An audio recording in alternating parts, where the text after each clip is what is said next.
సరే ఆర్డర్ అన్నీ ఒక్కసారి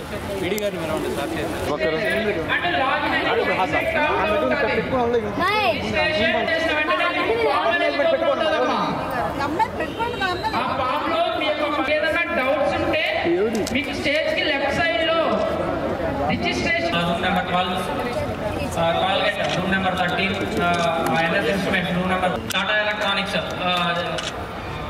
TVS Lucas room number 16 Blinkit క్లోజ్లోకి వెళ్ళండి అన్న. లేదనుకుంటే కనుక మన స్టేజ్కి లెఫ్ట్ సైడ్లో ఉన్న అక్కడికి వెళ్ళి రిజిస్ట్రేషన్ చేసుకుని వెళ్ళండి.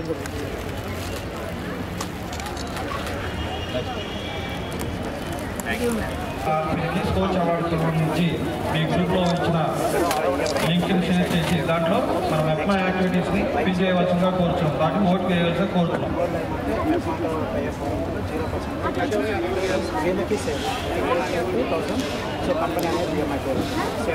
రూమ్ నెంబర్ 6కి వెళ్ళండి. మీరు ఒక మార్కర్తో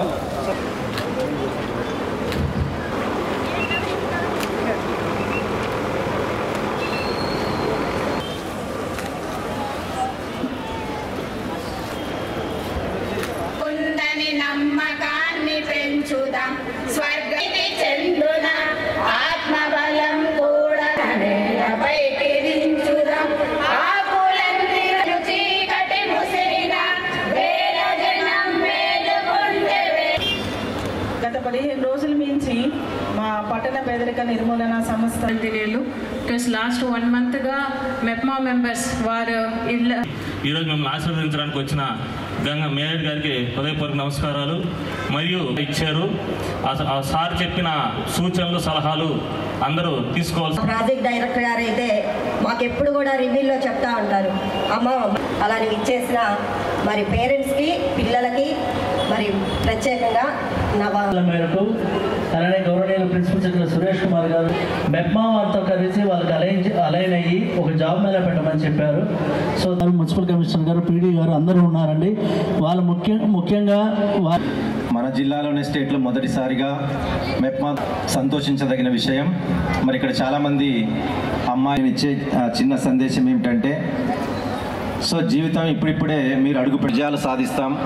చాలామంది విజేతల యొక్క స్ఫూర్తిని మనం తీసుకొని ముందుకెళ్ళాలి. విజయాలు అవంతకవే వస్తాయి, ఎప్పుడు కూడా నిరాశ పడకూడదు. అందుకనే జీవితం ఉంది. సో దానికి మీరు కొన్ని అలవాట్లు మీరు మార్చుకోవాలి.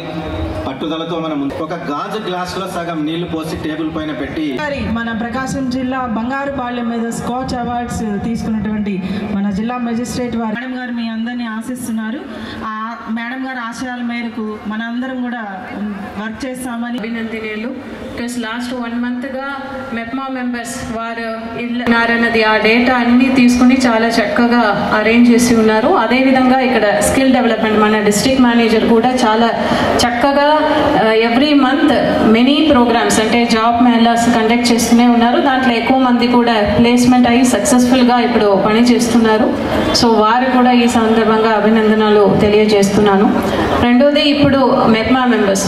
సో మెప్మా మెంబర్స్ అంటే వారికి నా దగ్గర అంటే వారిని నా చాలా రెస్పెక్ట్ ఉంది. ఎందుకంటే ఇప్పుడు ఇక్కడికి నేను వచ్చి ఒక 11 మంత్స్ అయింది. సో 11 మంత్స్లో కూడా ఒక డిఫికల్ట్ సిచ్యువేషన్లో ఏదైనా ఒక ప్రోగ్రామ్ ఆర్గనైజ్ చేయాలి, ఏదైనా చేయాలంటే ఇమ్మీడియట్గా మన దృష్టికి వస్తున్న వారు MEPMA members, SSG group మెంబర్సే.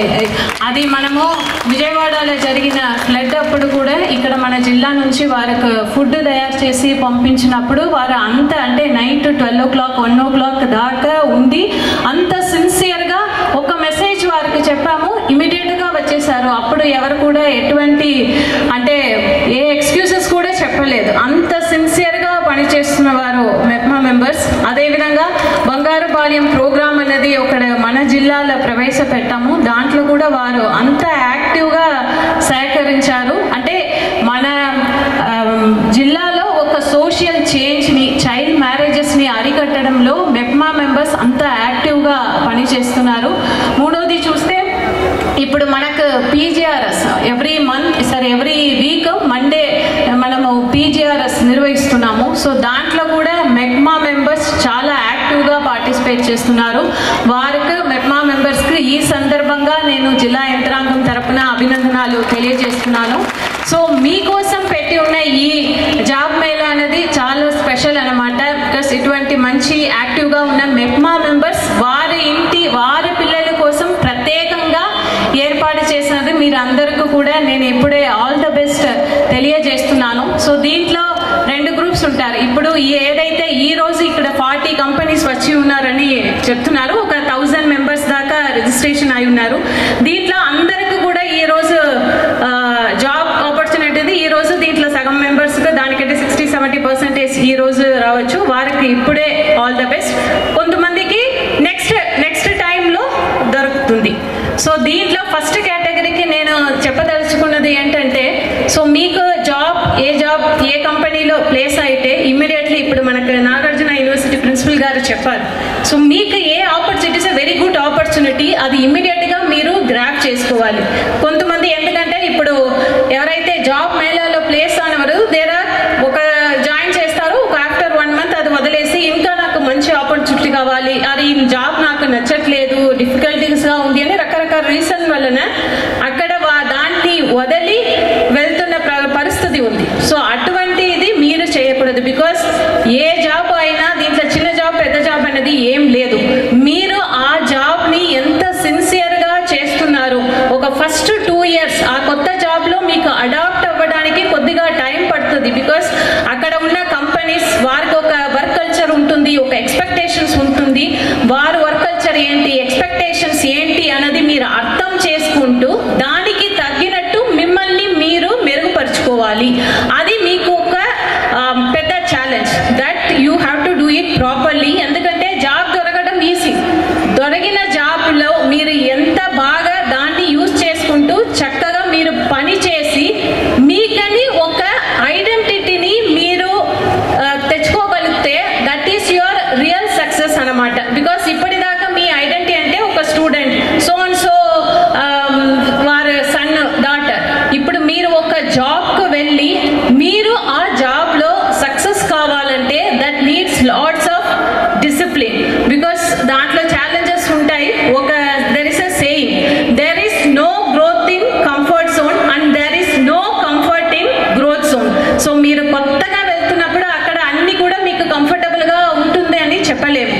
But అక్కడ ఉండి ఒక 1 or 2 years మీరు చాలా చక్కగా పని చేసి మీకున్న స్కిల్స్ని మీరు అప్గ్రేడ్ చేస్తూ ఉండాలి. It is not one time చదివాము, ఒక జాబ్ జరిగింది, నేర్చుకోవడంని ఆపేస్తాము, మనకు జాబ్ ఉంది కదా. అలాంటి ఒక యాటిట్యూడ్, గ్రోత్ మైండ్ సెట్ అంటారు, మీకు ఉంటే మీరు ఏదైతే సెక్టార్ సెలెక్ట్ చేస్తున్నారో ఏ జాబ్కు వెళ్ళినా మీరు దాంట్లో సక్సెస్ అవుతారు. సో ఏదైతే ఇప్పుడు మీరు స్టూడెంట్స్ నుంచి జాబ్ సీకర్ ఆ స్టేజ్కి వచ్చారు, జాబ్ సీకర్ నుంచి నెక్స్ట్ స్టేజ్ మీరు ఎర్నర్, మీ శాలరీ ఎర్నర్గా ఉంటారు. ఆ స్టేజ్ నుంచి నెక్స్ట్ స్టేజ్ జాబ్ గివర్. ఆ స్టేజ్కు మీరు వెళ్ళాలంటే కంటిన్యూస్గా మీరు మీ స్కిల్స్ని అప్గ్రేడ్ చేస్తూ ఉండాలి. ఆ మేరకు మీరు పని చేశారని నమ్ముతూ, అదేవిధంగా సెకండ్ కేటగిరీ అన్నాను. సెకండ్ కేటగిరీలో ఇప్పుడు వారు ఎవరికైతే ఈరోజు జాబ్ ఆపర్చునిటీ దొరకలేదో వారు ఇప్పుడు మున్సిపల్ కమిషనర్ గారు చెప్పారు, మీరు అందరు కూడా ఒక పాజిటివ్ మైండ్ సెట్ ఉండాలి, ఒక రెసల్యూషన్ అనేది మీకు ఉండాలన్నది. ఇది మీరు అంటే ఎక్కువ మీరు పెంచుకోవాలి. ఈ రోజు మీకు దొరకలేదంటే there would be something good in that అనే మైండ్ సెట్ మీకు ఉండాలి. ఈ రోజు లేదంటే తప్పకుండా నెక్స్ట్ టైం నాకు దొరుకుతుంది. ఒంగోలు నగరంలో ఎక్కడ జాబ్ మేళా పెట్టినా కూడా ఖచ్చితంగా అటెండ్ అవుతూ ఉంటాం. ఎందుకంటే ఎంతమంది యూత్ జాబ్ కోసం ఎదురు చూస్తున్నారు, వాళ్ళందరికీ కూడా ఖచ్చితంగా జాబ్ రావాలి, వాళ్ళ లైఫ్లో సెట్ అవ్వాలి. సెటిల్ అయితే లైఫ్ లీడ్ చేసి దానికి సంతోషంగా ముందుకు పోతారు. లేదంటే ఇన్నాళ్ళు ఎంతగానో కష్టపడి చదివించిన తల్లిదండ్రులకి భారం కాకూడదని కొంతమంది చాలా బాధపడుతూ ఉంటారు. పిల్లలు ఇంకా సెటిల్ అవ్వలేదని బాధపడే తల్లిదండ్రులు ఉన్నారు. తల్లిదండ్రులు కష్టపడుతున్నాము అని ఆలోచించే పిల్లలు ఉన్నారు. ఇది మన లైఫ్ స్టైల్, ఇలాగే ఉంటుంది. ఎవరికి కూడా ఊరికి ఏమీ రావు. ప్రతి ఒక్కరికి కూడా కష్టపడాల్సిందే. కష్టంలోనే ఫలితాన్ని వెతుక్కోవాలి. అందుకే పూర్వకాలం పెద్దలు అంటూ ఉండేవాళ్ళు, కృషితో నాస్తి దుర్భిక్షం.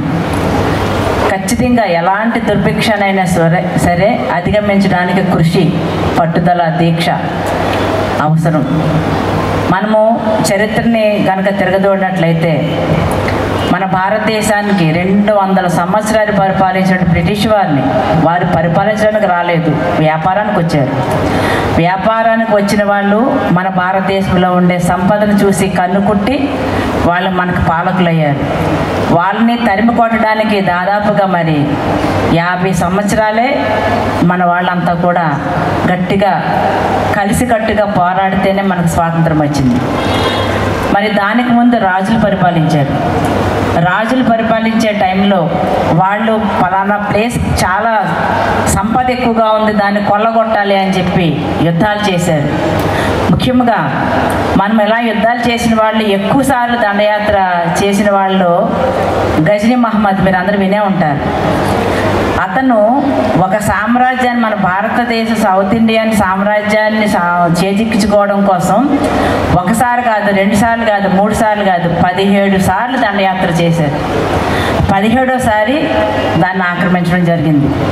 అంటే మనం అనుకుంటాం ఈరోజు ఇంటర్వ్యూకి వెళ్ళాము, ఈవేళ రాకపోతే జాబ్ని కొట్టకపోతే ఇంక మనకు రాదు అనే ఒక డెసిషన్కి రాకూడదు అనే దానికి ఇలాంటి ఉదాహరణలు ఎన్నో ఉన్నాయి. మనం చరిత్ర తిరగదోడినట్లయితే ఎవ్వరికీ ఒక్క రోజులో ఏది రాదు. కాబట్టి ఏది రాదు అని తెలిసి కష్టపడాలి. ఎందుకంటే ఇందాక మా కమిషనర్ గారు చెప్పారు ఒక కథని, అది కథ కాదు, నిజం. చాలామంది చదివే ఉంటారు. అంటే మనకి పెళ్ళి కూడా దానికి అతీతం కాదు, అవరోధం కాదు. అలాగనే పిల్లలు పుడతారు, మనకి సంసారంతోనే సర్దిద్దుకోవడం అనేది దానికి మనం ఒక ఏదైనా సాధించడానికి ఏది అవరోధం కాదు అని చెప్పడానికి ఇవన్నీ విషయాలు కూడా. కాబట్టి ఎవరైనా సరే మన తల్లిదండ్రులకు భారం కాకుండా ఉండాలి అనో, లేదంటే మనం ఖచ్చితంగా ఎదిగి తీరాలనో, లేదంటే మనం ఎదిగి చూపించాలనో అనే పట్టుదలలు మాత్రమే మనల్ని ముందుకు తీసుకుపోతాయి. మనిషి ఆశాజీవి. ఆశ అనేది చాలా చాలా ఇంపార్టెంట్. ఆశ లేకపోతే మనం ఏమీ చేయలేం. ఇప్పుడు యూత్ ఎంత సెన్సిటివ్గా ఉన్నారనంటే ప్రతిదానికి చాలా సెన్సిటివ్. ఎవరు తిట్టకూడదు, కొట్టకూడదు, ఒక మాట అనకూడదు, అలా అయిపోతున్నారు. అలాగనే జాబ్ రాకపోతే కూడా ఒక నిరాశ, నిస్పృహల్లోకి వెళ్ళిపోతున్నారు. మీరు కూడా ఉద్యోగాలు సాధించాలి అంటే మనకెక్కడ వస్తాయి పేదవాళ్ళము అనేది నెగటివ్ యాటిట్యూడ్. ఉద్యోగాలు డబ్బులకు అమ్ముడుపోతాయి అనేది నెగటివ్ యాటిట్యూడ్. ఇది లేకుండా ఎంతోమంది పేదవాళ్ళు కష్టపడి సివిల్ సర్వీసెస్ సాధించిన వాళ్ళు, గ్రూప్ 1 సాధించిన వాళ్ళు ఎంతోమంది ఉన్నారు. వాళ్ళని ప్రేరణగా తీసుకొని పాజిటివ్తో ముందుకెళ్ళాలని మీ అందరికి కూడా సూచిస్తున్నాను. రెండవది ముఖ్యమైనటువంటిది కాలం.